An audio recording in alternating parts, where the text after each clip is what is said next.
anden afdeling med at blive sammen.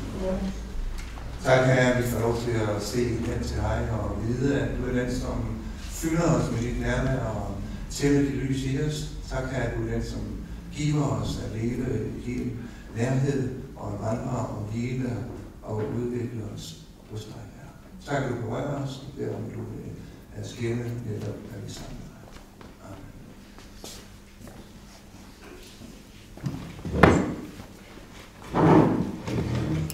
Jeg skal trykke på det.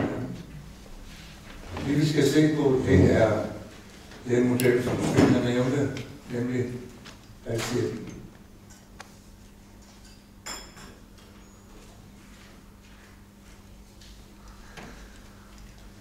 Og halvcirklen er en udfordring til at komme ind i en rytme, hvor at vi lever ud fra det, og den tanke, den rytme, som Gud han skabte til det.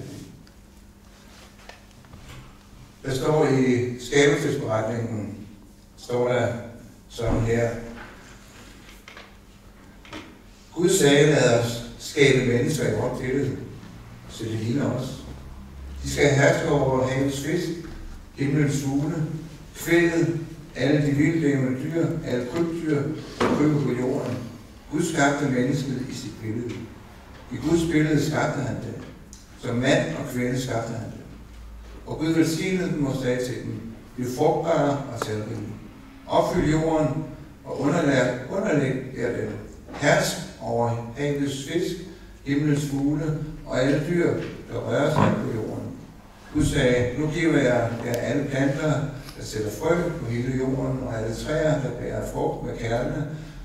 Dem skal I have til føde. Til alle de vilde dyr og alle de himlens fugle, ja, alt levende, der rører sig på jorden, giver jeg grønne planter, og det skete, at Gud havde Gud så, at alt, hvad han skabte, det var godt, og det blev aften, og det blev morgen. Det vi ser her, det er, at Gud han skaber mennesket i sit billede. Han skaber os til at hvile. Gud han skabte os til at være sammen med ham og til at hvile.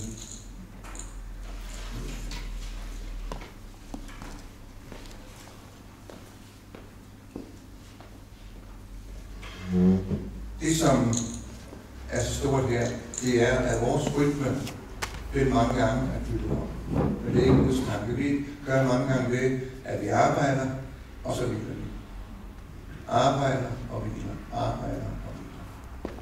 Ligesom den rytme, vi har fået ind under huden, på grund af så mange forskellige ting. Du skal nyde, for at du kan yde, eller yde, for at du kan nyde.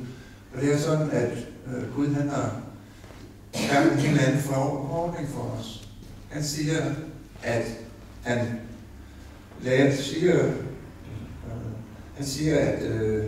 at han skabte os ind til hvile og så til arbejde.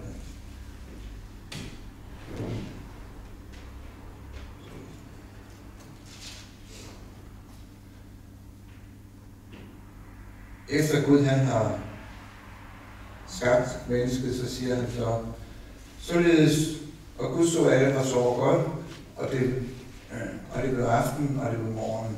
Således fuldendte himlen og jorden med alt deres her på den 7. dag, fuldendte Gud det skaberværk, han havde udført, og han hvilede på den 7. dag efter det værk, han havde udført. Og Gud velsignede den 7. dag og helligede den, til på den hvilede han efter hele sit skaberværk. Det Gud havde skabt og udført, det var himlens og jordens skabelseshistorie. Gud gjorde jord og himmel. Hvad Gud har gjort os mennesker, det første han gør det på den 6. dag, der skaber hans krone, og da han har gjort det, så leder han ind og siger: okay, på den 7. dag, der hvilede Gud. Det første Gud han giver os, det er en hviledag. En hviledag, fordi det er så nødvendigt, at vi ud fra Guds rytme hviler for at arbejde. Ikke arbejder og så hviler, men hviler for at arbejde. Og når vi gør det, så oplever vi så, at der mange gange sker en forandringstanke i os. Fordi vi er ofte stillet i den situation, hvor vi arbejder og så hviler. Arbejder og så hviler. Så vi hviler efter vores arbejde, i stedet for at arbejde på vores hvile. At det kommer som et led i det, som vi gør, kommer som en naturlig del, at vi hviler, for så at kunne tage dagens opgaver på os. Der er så meget udbrændthed, så meget stress, så mange mennesker, som knækker for det her pres med at arbejde og arbejde og arbejde. Fordi man ikke er kommet ind i den funktion, hvor man siger hvile.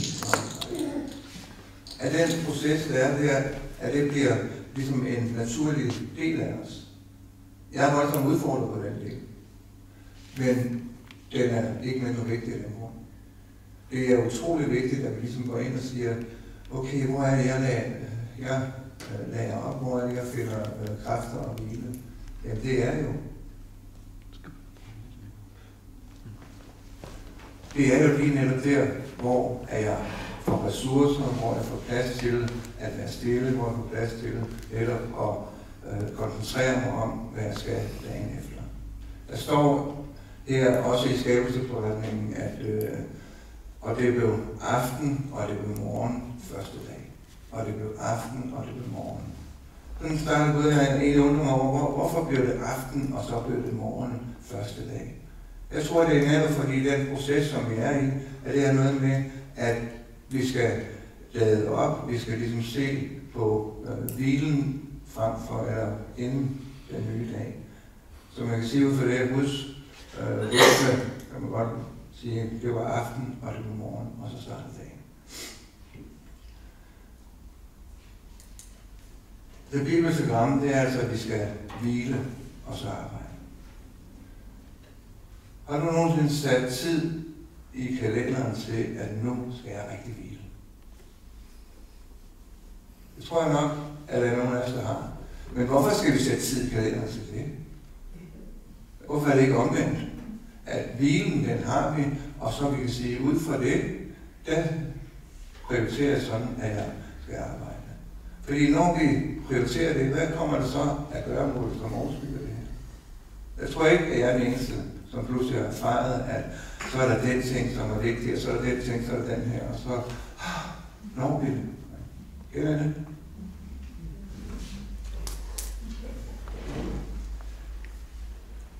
Når vi går ind i den her proces med at sige, nu vil jeg gå ind og lave et nyt mønster for mit liv, hvor jeg siger, nu vil jeg prioritere hvilen sammen med Gud, sammen med det, hvor jeg ligesom lærer op.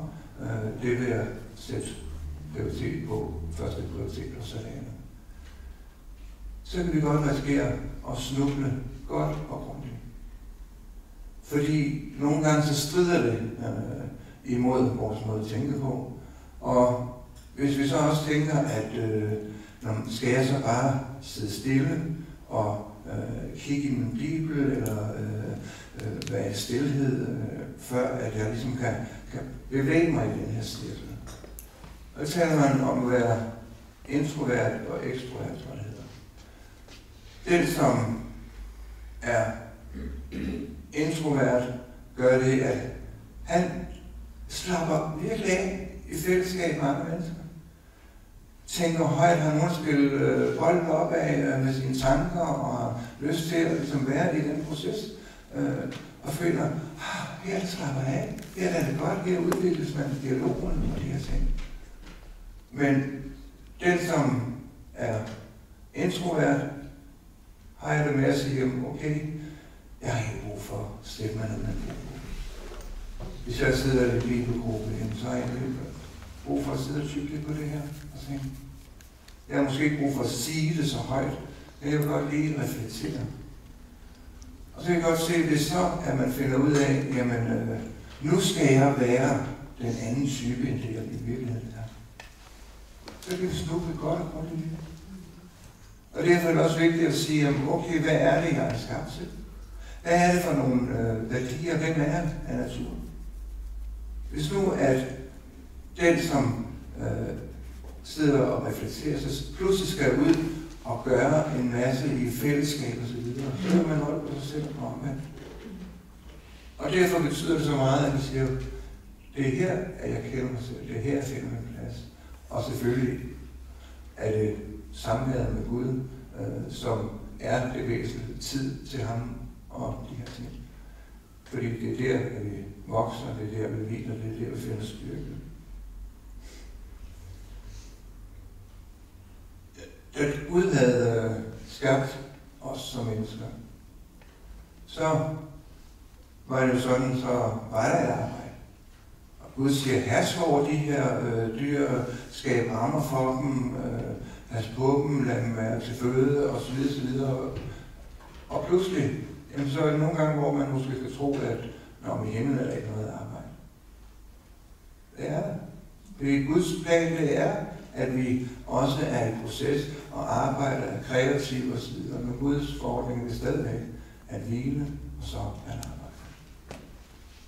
Vi skal lige om lidt arbejde lidt med nogle spørgsmål omkring det her med, sætter jeg tid af i min kalender til at hvile, til at slappe af, sætter jeg tid af til at bare være.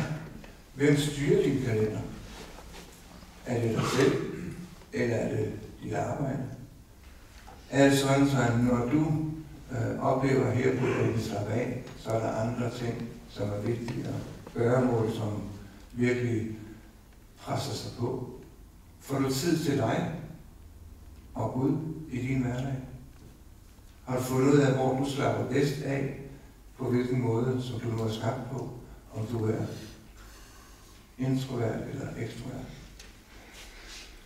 Jeg tror, det er et vigtigt spørgsmål at tage frem. Jeg tror, det er vigtigt, at vi finder ud af, at her der er en balance, som er altafgørende i mit liv. Så jeg ikke udbrænder, så jeg ikke bliver stresset, så jeg ikke bliver forvirret, så jeg ikke er den, som hele tiden går og skal spejle efter, hvad jeg nu skal.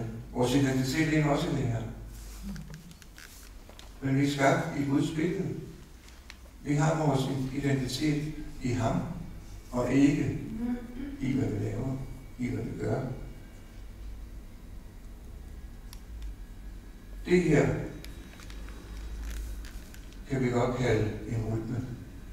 Gud har skabt os med det her pendul, at vi skal gå frem og tilbage og hvile, så til arbejde og arbejde til hvile, sådan så det hele tiden kører i den pendul. Det er ikke sådan, så den slår ud og så kun står under arbejde. Eller kun hvile, men den balance i tingene. Og den balance, den er vigtig, fordi ellers så bliver vi sådan her, ellers bliver vi sådan her stresset. Vi har modtaget meget for at give meget. Vi skal være lidt frugt, vi skal først hvile og arbejde, hvile og arbejde, så kommer frugt, så kommer beskættelse, så kommer helgørelse, som følge af de her ting. Men nu skal vi lige se på de her små opgaver her. Det her, det var den fysiske del. Hvilken personlighed er du? Skal du yde, før du kan nyde? Eller skal du være, før du kan bære? Og hvordan passer det, hvad du netop har hørt? Har du en daglig fokus på rytmen mellem hvile og arbejde, og hvem bestemmer rytmen? Er der særlige tider i løbet af en uge, en måned eller et år, hvor du trækker tilbage for at bede, høre Guds stemme og hvile hos faderen? Hvem bestemmer, hvad der skal stå i din kalender? Dig eller andre? Nogle spørgsmål, som godt kan give meget at reflektere over, så vi ser på vores hverdag i det forløb. Lad os tage 7 minutter, så jeg bruger mig.